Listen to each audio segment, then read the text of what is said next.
I like this one. So Michael Marroquin, sorry if I mispronounced your last name, he says, some parents don't want data taken on their behavior. How do you address this? Maybe you don't use the app with that particular parent, but what do you think? Well, okay, so Michael, it's like I'm going to go back to that continuum again. You've got the right side or the left side that's super gung ho, the people in the middle, and then the right where like I don't want to be involved. I just want you to go and magic ABA wand my kid, make them better, and I don't want to be involved in all of this.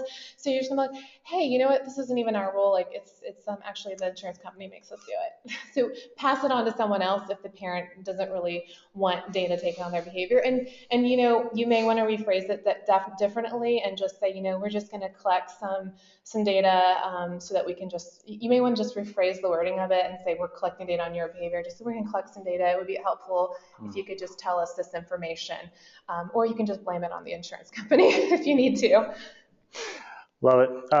Yeah, make someone else a bad guy if you need to use it.